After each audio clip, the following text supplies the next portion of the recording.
Alors, il est intéressant de parler de certains cas. Aujourd'hui, après le grand nombre de malades obèses qu'on opère et qu'on a opérés, on est amené à revoir des obèses 10 ans après qui ont repris du poids. Alors, dans ces cas-là, il faut se poser une question: pourquoi ont-ils repris du poids? Ils peuvent avoir repris du poids parce qu'il y a un trouble du comportement alimentaire. Donc là, la solution est simple: il faut les remettre en circuit avec la diététicienne, la nutritionniste, voire le psychologue. Et parfois, il peut y avoir une dilatation de l'estomac après une opération, que ce soit une sleeve ou un bypass. Et dans ces cas-là, il faut apporter un geste technique de réduction du volume de l'estomac qui a été dilaté.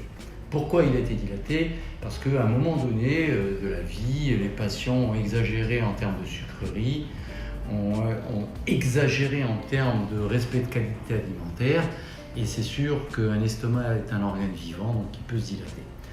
Alors moi, j'ai apporté une réponse technique à ces problèmes.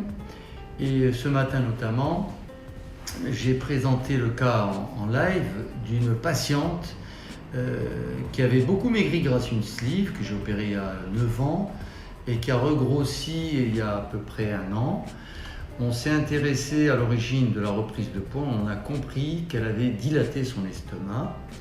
Alors, il y avait deux choix techniques possibles.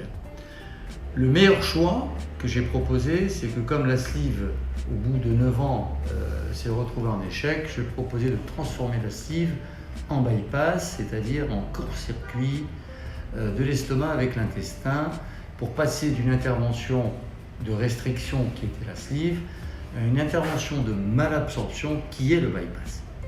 Cette patiente a préféré ne pas transformer sa sleeve en bypass en se disant: la sleeve a très bien marché pendant 8 ans, pourquoi ne pas refaire une sleeve? Bien sûr, techniquement, c'est beaucoup plus difficile parce qu'il fallait faire ce que j'ai fait aujourd'hui, une re-sleeve. C'est-à-dire revenir sur une ancienne opération de sleeve et réduire encore le volume de l'estomac, ça s'appelle une re-sleeve. Alors le problème, si on fait une re-sleeve, elle va encore maigrir pendant 5 ans, 6 ans et redilater encore son estomac parce que je vais opérer l'estomac et non pas le cerveau. Alors j'ai apporté une modification technique à cette re-sleeve. J'ai fait ce qu'on appelle une re-sleeve bandée. Donc j'ai mis un anneau très spécial, très flasque, très mou en silicone autour de l'estomac, à peu près, j'allais dire, au tiers de la longueur de l'estomac, donc à peu près à 6 cm de l'œsophage.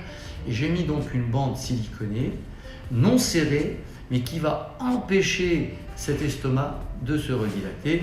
C'est ce qu'on appelle donc une re-sleeve bandée. Et c'est la vidéo de ce matin de la patiente que j'ai opérée en direct.